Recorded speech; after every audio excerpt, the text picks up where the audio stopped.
আসসালামু আলাইকুম, স্বাগত জানাচ্ছি আরটিভি রাতের সংবাদে। আপনাদের সঙ্গে রয়েছি আমি হাবিবা আফরোজ। এ পর্যায়ে জানাবো বিস্তারিত সংবাদ। আর শুরুতে চলে যাব ব্রাহ্মণবাড়িয়ায়, সেখানে বক্তব্য রাখছেন বিএনপি চেয়ারপারসন তারেক রহমান।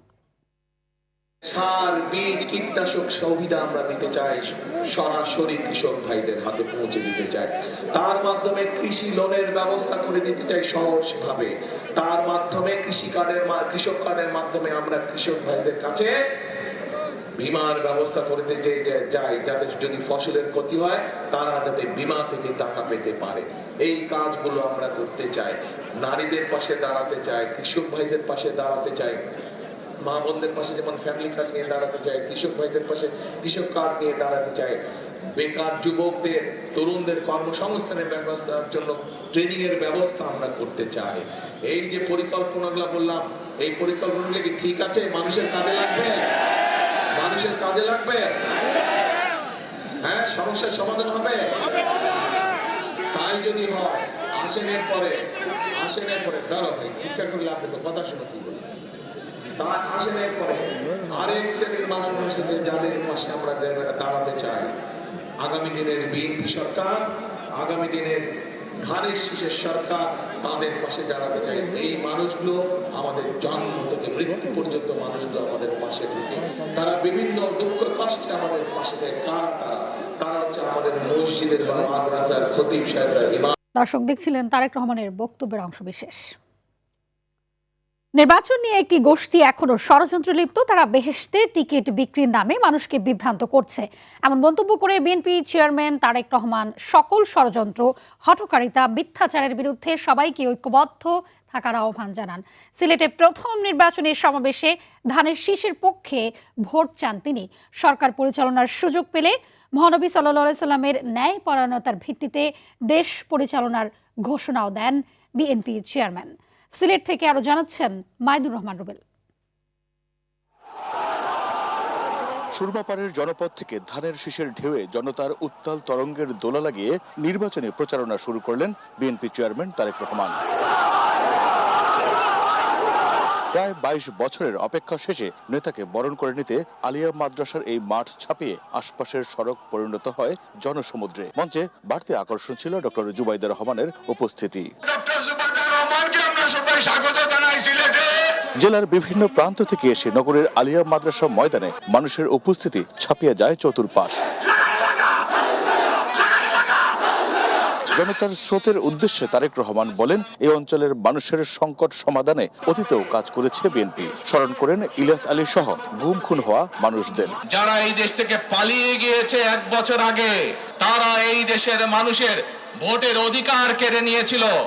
তারা শুধু ভোটের অধিকার কেড়ে নিয়েই সন্তুষ্ট থাকেনি, তারা শুধু সাধারণ মানুষের কথা বলার অধিকার কেড়ে নিয়েই সন্তুষ্ট থাকে নাই। তারা ইলিয়াস আলী, জুনায়েদ, দিদারের মতন শত হাজারো মানুষকে তারা হত্যা করেছিল সেদিন। তারেক রহমান বলেন, দিল্লি কিংবা পিন্ডি নয়, সবার আগে বাংলাদেশ। আমরা দেখেছি গত 15-16 বছর কিভাবে এই দেশকে অন্য দেশের কাছে বন্ধক দিয়ে দেওয়া হয়েছিল। সেজন্যই আমি বলেছি, দিল্লি নয়, পিন্ডি নয়, অন্য কোনো দেশ, সবার আগে বাংলাদেশ। মহান মুক্তিযুদ্ধের বিরোধী একটি দল বেহেশতের টিকিট দেওয়ার কথা বলে প্রতারণা করছে বলেও অভিযোগ করেন তারেক রহমান। আগেই তো আপনাদেরকে ঠকাচ্ছে, নির্বাচনের ফলে তাহলে কেমন ঠকাবে আপনাদেরকে বোঝে নেবা।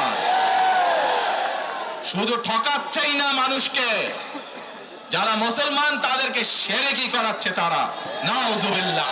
যারা দেশকে নিয়ে ষড়যন্ত্র করছে তাদের বিরুদ্ধে কড়া বার্তা আসে এই নির্বাচনী সমাবেশে। তারেক রহমান মনে করিয়ে দেন অধিকার কেড়ে নেয় আওয়ামী লীগের পরিণতির কথা। মধ্যপ্রাচ্য সহ বিভিন্ন দেশে পোস্টাল ব্যালট যেগুলো পাঠানো হয়েছে সেগুলোকে কিভাবে ডাকাতি করা হয়েছে, ঠিক যারা এই দেশ থেকে পালিয়ে গেছে তারা যেভাবে আপনাদের ভোট ডাকাতি করেছিল, ঠিক একইভাবে আবার সেই ষড়যন্ত্র শুরু হয়েছে। সেই ষড়যন্ত্রের বিরুদ্ধে সজাগ থাকতে হবে।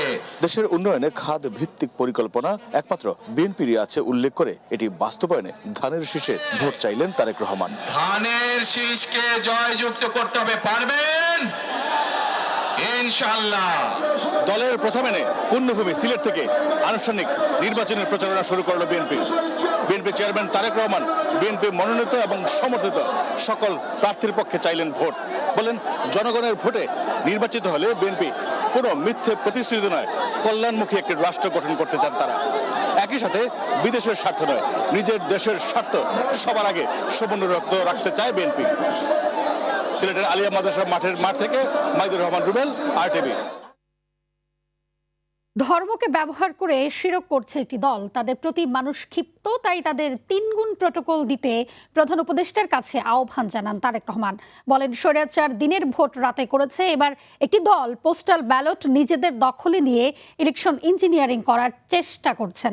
তাই ভোটারদের তাহাজ্জুদের নামাজ পড়ে ভোট কেন্দ্রে যাওয়ার আহ্বান জানান বিএনপি চেয়ারম্যান। হবিগঞ্জ ও মৌলভীবাজার জনসভায় এসব কথা বলেন তিনি। মাইদুর রহমান রুবেলের সহায়তায় বিস্তারিত জানাচ্ছেন দীপ্ত চন্দ্রপাল। নির্বাচনী প্রচারে সিলেটের পর মৌলভীবাজার জনসভায় স্থানীয় প্রার্থীদের ভোটারদের সঙ্গে পরিচয় করিয়ে দেন বিএনপির চেয়ারম্যান তারেক রহমান। এ সময় তারেক রহমান বলেন, যারা ধর্মকে ব্যবহার করে মানুষকে বিভ্রান্ত করছে, মানুষ তাদের উপর বিরক্ত হচ্ছে। বিক্ষুব্ধ মানুষের হাত থেকে রক্ষায় তাদের নিরাপত্তা 3 গুণ বাড়াতে সরকারের প্রতি আহ্বান জানান তারেক রহমান। আমাদেরকে যেই নিরাপত্তা দিয়েছেন, আমরা আপনাদের অনুরোধ জানাচ্ছি সরকারকে, বিএনপি পক্ষ থেকে, লাখো জনতার পক্ষ থেকে তাদের প্রটোকল দরকারের 3 ডাবল করে দেন। কারণ তাদের প্রটোকল 3 ডাবল করে দেন, কারণ তারা মানুষকে বিভ্রান্ত করছে এবং মানুষ এটা জানতে পেরে মানুষ তাদের উপরে ক্ষিপ্ত হচ্ছে। আমরা চাই না মানুষ ক্ষিপ্ত হয়ে মানুষ কিছু করে বসুক তাদেরকে। বেহেশতের মালিক আল্লাহ তাআলা, কে কোথায় যাবে সেটা সিদ্ধান্ত একমাত্র আল্লাহ তাআলা নেবে। তাহলে যারা গিয়ে বলে যে তাদেরকে ভোট দিলে বেহেশতে যাবে, এটা কি হতে পারে? মুনাফিকি না, এটা রীতিমতন শিরকি। মৌলভীবাজার জনসভায় একজন হাজীকে মঞ্চে তুলে দোজাহানের মালিক নিয়ে উত্তর জানার চেষ্টা করেন। পরে তাকে নিজ আসনে বসিয়ে সম্মান জানান তারেক রহমান। নেতার এমন আচরণে উচ্ছ্বাস প্রকাশ করে কর্মীরা। কে কোথায় যাবে সেটা সিদ্ধান্ত একমাত্র আল্লাহ তাআলা নেবে। তাহলে যারা গিয়ে বলে যে তাদেরকে ভোট দিলে বেহেশতে যাবে, এটা কি হতে পারে? হবিগঞ্জের মঞ্চে পৌঁছাতে মাগরিবের ওয়াক্ত হওয়ায় মঞ্চে নেতাকর্মীদের সাথে নিয়ে নামাজ আদায় করেন তারেক রহমান। পরে হবিগঞ্জের শায়েস্তাগঞ্জে নির্বাচনী জনসভায় তারেক রহমান বলেন, যে দলটি স্বাধীনতারও বিরোধিতা করেছিল তাদের কাছ থেকে কি প্রত্যাশা করবে দেশের মানুষ। তাদের মিথ্যে প্রলোভন থেকে দেশের মানুষকে সতর্ক থাকার আহ্বান জানান তিনি। তাহাজ্জুদের নামাজ পড়ে প্রস্তুতি নেবেন, ভোট কেন্দ্রের সামনে গিয়ে ফজরের জামাত করে ফজরের নামাজ আদায় করবেন। তারপরে 7টা থেকে যখন ভোট শুরু হবে, সাথে সাথে ভোট দেওয়া শুরু করবেন আপনারা। এই দুর্নীতির করাল গ্রাস থেকে যদি দেশকে রক্ষা করতে হয়, তাহলে জনগণকে এগিয়ে আসতে হবে। হবিগঞ্জে দলের প্রার্থীদের পরিচয় করিয়ে দিয়ে তাদের ভোট দিয়ে সংসদে পাঠানোর আহ্বান জানান তিনি। এই 4 জন মানুষকে যে আপনারা ভোট দিবেন, কোন মার্কায় ভোট দিবেন? ইনশাআল্লাহ ধানের শীষে ভোট দিবেন। বিএনপি ক্ষমতায় গেলে কৃষকদের জন্য ফার্মার্স কার্ড, পিছিয়ে পড়া জনগোষ্ঠীর জন্য ফ্যামিলি কার্ড দেওয়ার ঘোষণা দেন তারেক রহমান। আমাদের মা বোনদের জন্য এই সুবিধাটা যে আমরা দিতে চাই, এটার যে পরিকল্পনা করেছি, আপনারা কি মনে করেন এই পরিকল্পনার সঠিক? একটি দল ভোট ইঞ্জিনিয়ারিং এর পায়তারা করছে বলে অভিযোগ করেছেন বিএনপির চেয়ারম্যান তারেক রহমান। তাহাজ্জুদের নামাজ পড়তে হবে, তাহাজ্জুদের নামাজ পড়ে প্রস্তুতি নেবেন, ভোট কেন্দ্রের সামনে গিয়ে ফজরের জামাত করে ফজরের নামাজ আদায় করবেন। তারপরে 7টা থেকে যখন ভোট শুরু হবে, সাথে সাথে ভোট দেওয়া শুরু করবেন আপনারা। কারণ প্রিয় ভাই বোনেরা, 15-16 প্রায় 16 বছর সময়, 16 বছরে দেশের সবকিছু ছারখার হয়ে গিয়েছে। আমরা দেখেছি আমাদের প্রত্যেকটি রাষ্ট্রের প্রত্যেকটি প্রতিষ্ঠানকে নষ্ট করে দেওয়া হয়েছে। পরে ব্রাহ্মণবাড়িয়ার সরাইলে জনসভায় বিএনপি প্রার্থীদের পক্ষে ভোট চান তারেক রহমান। দীপ্ত চন্দ্রপাল, RTV, ঢাকা। ত্রয়োদশ জাতীয় সংসদ নির্বাচনের গণসংযোগের প্রথম দিনেই ব্যস্ত সময় পার করছে প্রার্থীরা।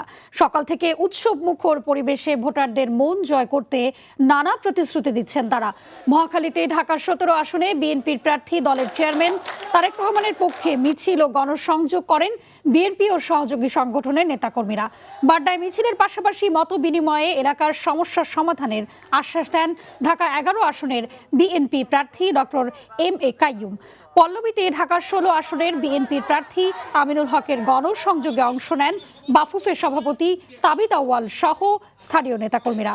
প্রচারের প্রথম দিনে জামায়াতে ইসলামী, এনসিপি, ইসলামী আন্দোলন, বিপ্লবী ওয়ার্কার্স পার্টি সহ বিভিন্ন রাজনৈতিক ও স্বতন্ত্র প্রার্থীরা ভোটারদের দ্বারে দ্বারে গিয়ে ভোট চান।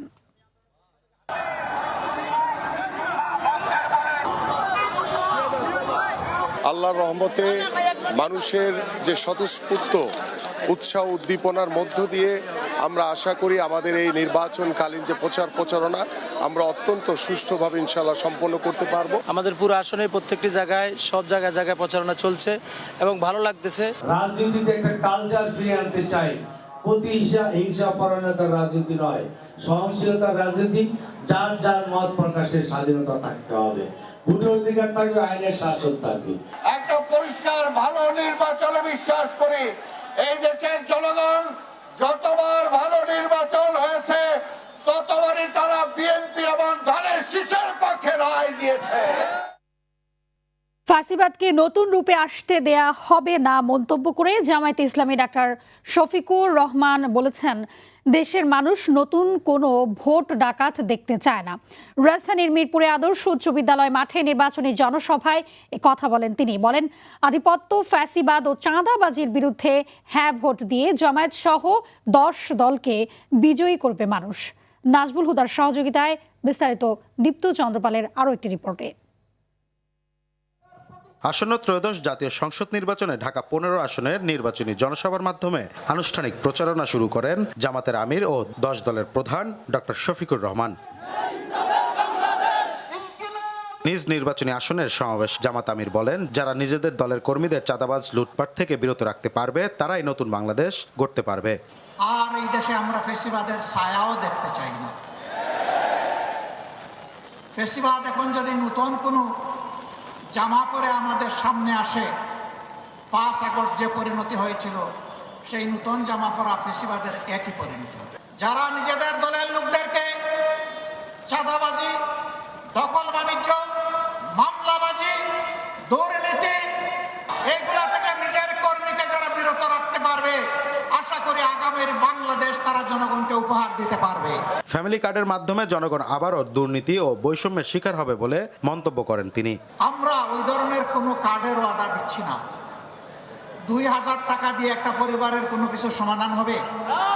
আর আমার ভাই নাহিদ ইসলাম বলেছে তাতে আবার ভাগ বসিয়ে দেওয়া হবে। খাজনা আগে, তারপরে অন্যটা। জনসভায় নাগরিক পার্টির আহ্বায়ক নাহিদ ইসলাম বলেন, নির্বাচন সুষ্ঠু হওয়ার কোনো বিকল্প নেই। এজন্য নির্বাচন কমিশনকে নিরপেক্ষ ভূমিকা রাখার আহ্বান জানান তিনি। 12 ফেব্রুয়ারি নির্বাচন সুষ্ঠু হতে হবে। নির্বাচন সুষ্ঠু হওয়া ছাড়া এর কোনো বিকল্প নাই। অন্য কোনো প্ল্যান কাজে দিবে না। নির্বাচন সুষ্ঠু হওয়ার জন্য নির্বাচন কমিশনকে নিরপেক্ষ আচরণ করতে হবে। জনসভায় বক্তারা ন্যায় ও ইনসাফের বাংলাদেশ গড়ার অঙ্গীকার করেন। দীপ্ত চন্দ্রপাল, RTV, ঢাকা। দ্বৈত নাগরিকত্বের তথ্য গোপন করে নির্বাচনে অংশ নেয়ার প্রমাণ পেলে তাদের বিরুদ্ধে ব্যবস্থা নেওয়া হবে বলে জানিয়েছেন নির্বাচন কমিশনের সিনিয়র সচিব আক্তার আহমেদ। বৃহস্পতিবার নির্বাচনের সঙ্গে সম্পৃক্ত মোবাইল ব্যাংকিং সার্ভিস সহ বিভিন্ন সংস্থার সঙ্গে বৈঠক শেষে এসব কথা বলেন তিনি।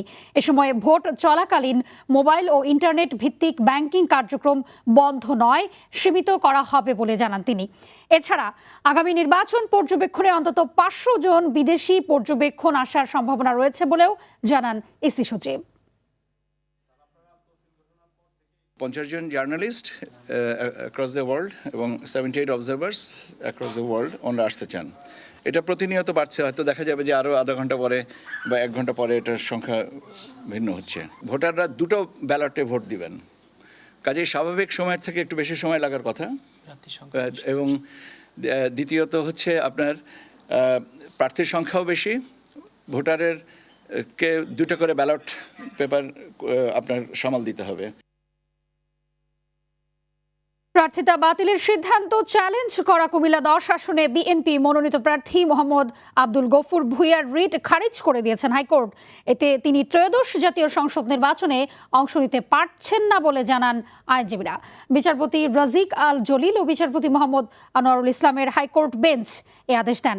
গত 20 জানুয়ারি দ্বৈত নাগরিকত্ব ইস্যুতে নির্বাচন কমিশন কুমিল্লা 10 আসনে প্রার্থিতা বাতিল করায় হাইকোর্টে রিট করেন আব্দুল গফুর ভূঁইয়া।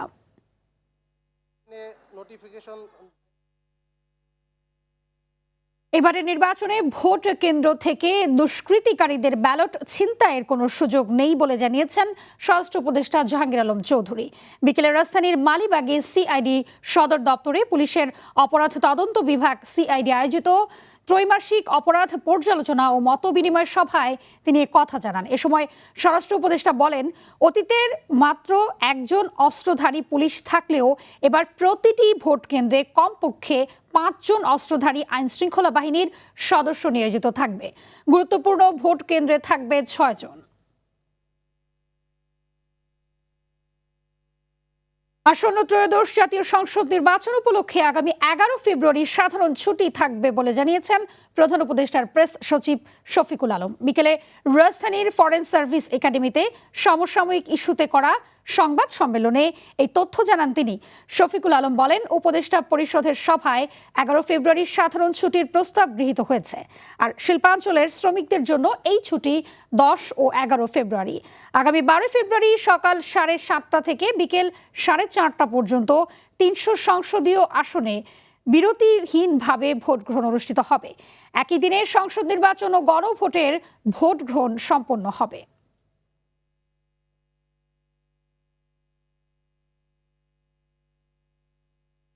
ঋণ খেলাপিদের নির্বাচন করার সুযোগ দেয়া উচিত হয়নি বলে মন্তব্য করেছেন টিআইবির নির্বাহী পরিচালক ইফতেখারুজ্জামান।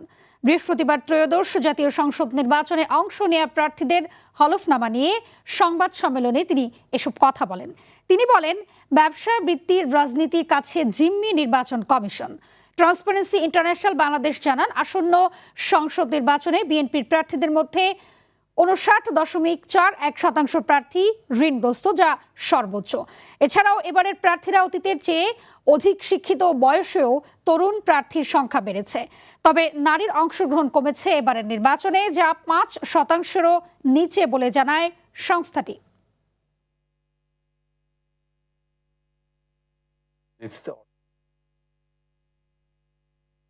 এবারে টি-20 বিশ্বকাপের অংশ নেওয়া প্রসঙ্গ।